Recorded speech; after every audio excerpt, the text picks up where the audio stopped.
In the annals of Macon, Georgia's criminal history, Teresa Fargason's name is etched in tragedy. Convicted of the heinous murder of her own 6-year-old daughter, Taylor, Teresa has been behind bars for 22 years. However, this chilling tale takes an unexpected turn as doubts surrounding her guilt continue to echo in the shadows. Join me as we venture into a web of deception, manipulation, and a mother's desperate fight to prove her innocence. And if you're a fan of true crime documentary, then make sure to hit that subscribe button for more of such content from this channel. What makes Teresa's case all the more perplexing is that she was an unlikely suspect from the outset. Those who knew her could never fathom her capable of such a horrific crime. Even to this day, Teresa vehemently maintains her innocence, refusing to yield to the weight of the accusations that haunt her. But could there be truth to her claims? As the case unraveled, whispers of controversy began to ripple through the Macon community.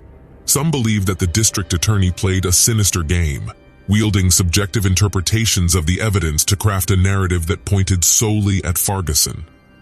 The puzzle pieces, once scattered, seemed to magically fall into place, painting a picture of Teresa as the cold-blooded murderer. But was justice truly served, or was the truth skillfully concealed? Let us dive deep into the story of a woman accused of murdering her own child who suffered one of the worst miscarriages of justice in history. It all started on a seemingly ordinary day as Teresa's daughter, Taylor, returned from a weekend visit with her father, Charles. Little did they know that this day would forever change their lives. Teresa, a divorced woman who had moved on from her marriage of 7 years, decided to take Taylor to the beach for a refreshing swim. They enjoyed their time together, basking in the sun and building sandcastles. But their day was far from over. On their way home, they made a detour to visit Tanya Garrett and her children. The friendly visit turned into an hour-long affair, filled with laughter and shared stories. Afterwards, Teresa felt the need to vacuum the sand from her car at the Fountain Car Wash on Hardeman Avenue. Oblivious to the events that would unfold, she went about her task diligently. It was at the car wash that Taylor approached her mother, clutching a small teddy bear given to her by a policeman named James Glover. Strangely, Teresa had no recollection of encountering any officer during that time. Unfazed by the incident, she finished cleaning her car and continued with their day. Their next stop was the farmer's market, where Teresa purchased peanuts for a meal she planned to prepare the following day. They thereafter made a brief visit to Jordan Michael, a man Teresa was seeing at the time, before heading to the Kroger supermarket on Forsyth Road. Teresa needed ingredients for a Mexican dish she intended to take with her to work the next day. As the day progressed, Teresa dropped Taylor off at a friend's house where she could play and have supper. At around 8:15 p.m., Teresa retrieved her daughter, returning home to start their evening routine. After a warm bath, Teresa lovingly dressed Taylor and put her to bed. With Taylor settled, Teresa ventured into the kitchen to unpack the groceries and prepare a meal for the next day. However, as time slipped away, she realized it was getting late. Opting for convenience, she decided to head back to the Kroger store for a ready-made dish. Gathering Taylor, her shoes, and her blanket, Teresa embarked on what would become a fateful trip. Arriving at the store just before 10 p.m., Teresa and Taylor made their way inside, intending to visit the deli counter. But as Teresa turned to speak to her daughter, her heart sank. Taylor was no longer by her side. Panic set in as Teresa frantically searched the aisles, desperately hoping to find her beloved child. Alone and terrified, Teresa sought the help of customers and store employees. She rushed to the car park, hoping against hope that Taylor had somehow made her way back to the car. But there was no sign of her. It was at this moment, around 10 p.m., that a store employee called the police. Swiftly responding to the distressing call, multiple squad cars descended upon the Forsyth Road address. Among the officers was James Glover, the same officer Taylor had encountered earlier that day at the car wash. With the arrival of the K-9 unit, Teresa was asked to provide an item that carried Taylor's scent. Tearfully, she handed over Taylor's blanket from her vehicle. As the search for Taylor commenced, a devastated Teresa found herself at the police station, recounting the evening's events. It was there that she received the devastating news. Taylor's lifeless body had been discovered near Interstate Parkway. Overwhelmed with grief, Teresa broke down, her friend Tanya Garrett rushing her to the hospital for support. At the hospital, Teresa was administered a sedative to calm her shattered nerves. Following the doctor's advice, she took another dose upon returning home. From this point, things started on a downhill trajectory that would end in Teresa being accused of murdering her daughter. Amidst the agony, a phone call shattered the fragile sedative-induced peace. The police requested Teresa's presence at the station for further questioning. Resolute, she complied, arriving at 3 a.m. on June 10th. The interrogation stretched on for more than 5 grueling hours, during which it became evident that the police suspected Teresa of causing Taylor's death. Then came the request to search her home, a request she reluctantly granted. Detective Jimmy Rogers and Officer James Glover scoured every corner but found no evidence linking Teresa to the crime. She was finally released that morning, her anguish unabated. With the investigation at an impasse, suspicion shifted to Officer James Glover. The following spring, as 1992 approached its end, the Macon PD found themselves grasping at straws. Their efforts yielded only meager evidence: a blood-stained blanket, hair believed to be Teresa's, a tire mark on Taylor's arm, and an almost inaudible recording of a conversation between Teresa and Jordan Michael. The police at this point were likely under pressure to conclude the case, so they weaved a tale of their own. What better way to do that than to give their only evidence a conclusion that will change Teresa's life permanently? Macon PD alleged that Teresa had confessed to suffocating Taylor during the recorded conversation with Michael. They also claimed that the bloodstain on the blanket was damning evidence. But in retrospect, both allegations were false. In truth, Teresa had said, "I'm so scared," and the bloodstain was a remnant from a tooth-pulling incident with Taylor's aunt. Still, in spite of the lack of substantial evidence, the police felt compelled to arrest Teresa on December 29, 1992. Meanwhile, investigations started to point to the possibility of a police officer being culpable for Taylor's death. Officer James Glover, a name that continues to surface as we delve deeper into the case of Teresa Fargason. His actions on that fateful day and in the months that followed raise more questions than answers. Something was undoubtedly amiss. Just days after Taylor's tragic death, Glover made an unexpected visit to Teresa's home, bearing a deli tray.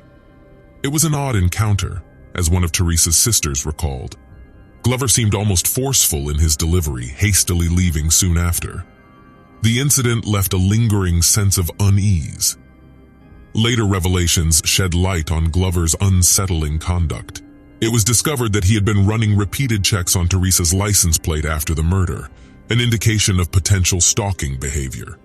The allegations of him harboring a long-standing obsession with Teresa were not without foundation.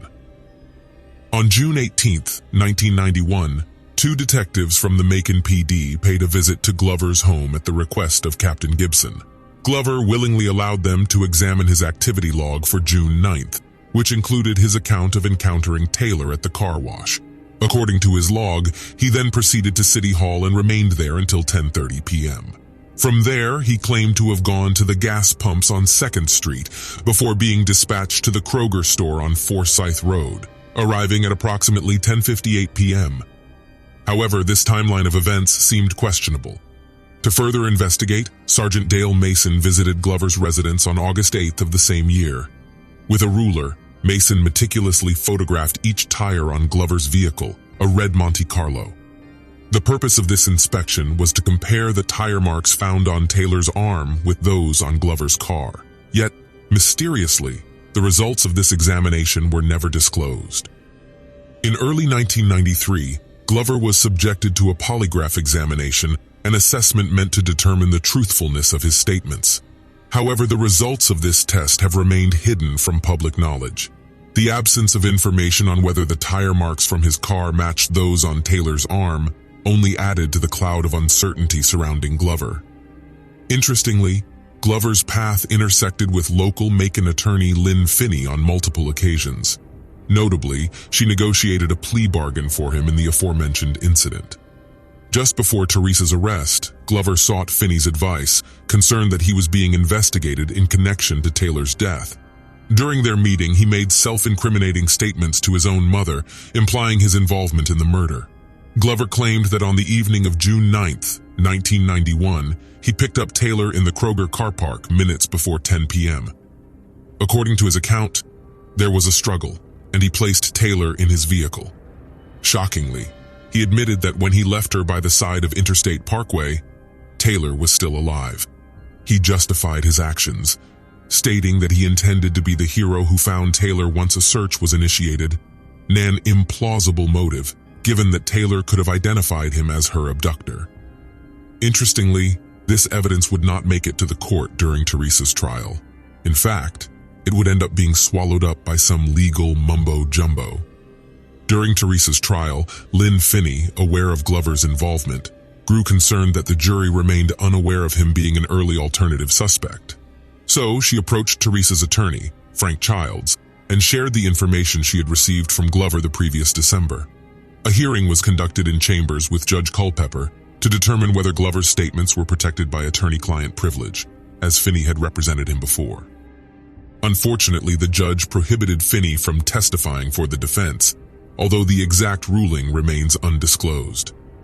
James Glover had evaded accountability, at least for the time being, but his peculiar actions and potential cover-up in Teresa's case continued to raise doubts about the true nature of events surrounding Taylor's tragic death. Unfortunately, with Teresa as the only standing suspect, the case went to court. The trial of Teresa Fargason was marred by a distorted narrative that painted her as a cold-blooded murderer.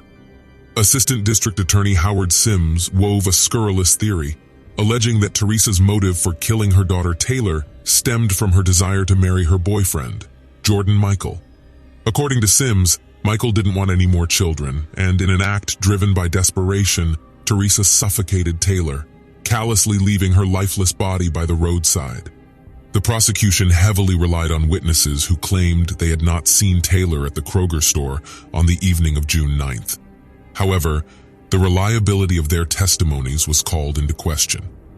Sims audaciously pointed to blood found on Taylor's blanket as evidence of suffocation. Furthermore, he claimed that Teresa herself had admitted to suffocating Taylor during an inaudible portion of a recorded phone call with Jordan. These scandalous accusations were designed to sway the jury and cast Teresa in the darkest light. In their case, the state argued that the mark on Taylor's arm matched the tread of a tire from Teresa's vehicle. However, the defense's expert witness, William O. Jungbluth, an esteemed analyst from the U.S. Army Crime Laboratory, testified that there was a 90% chance the impression was not made by Teresa's car tire. Yet, Sims persisted, asserting that the hair found on Taylor's hand had been forcibly removed from Teresa's head during the suffocation. However, the medical examiner couldn't definitively confirm this claim. Despite the defense's efforts, they were unable to present a viable alternative suspect, leaving the jury with the impression that Teresa was the sole perpetrator of this heinous crime. The jury, after a brief deliberation, rendered a verdict of guilty for the charge of murder. It was a devastating blow to Teresa and her hopes for justice. Following the conviction, Teresa's legal team swiftly filed a motion for new trial, seeking to overturn the unjust verdict. Yet, their efforts proved futile. Judge Bryant Culpepper, in a ruling delivered on May 10, 1995, denied the motion, further solidifying Teresa's fate.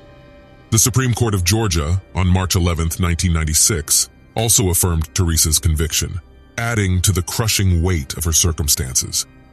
Desperate for recourse, Teresa filed a petition for writ of habeas corpus with the U.S. Court for the Middle District of Georgia on April 23, 1997.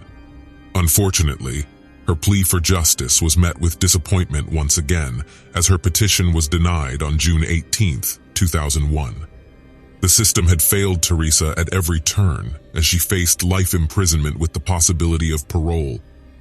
However, 22 years after the trial, new evidence emerged that she'd doubt on Teresa's guilt. The Georgia Innocence Project, a dedicated group of investigators and attorneys, took it upon themselves to reinvestigate the case. seeking to uncover the truth buried beneath the layers of doubt and speculation. Armed with advanced forensic technology and a fresh perspective, the GIP re-examined the evidence, searching for any overlooked detail that could potentially exonerate Teresa. They meticulously reviewed witness testimonies, analyzed DNA samples, and explored alternative theories. In the end, Teresa didn't get her freedom by proving that she was innocent. However, she got out of the chains the system had unlawfully placed on her only by the possibility of parole. The system failed her and held her unlawfully for 22 years. Yet it released her without an apology for all these years.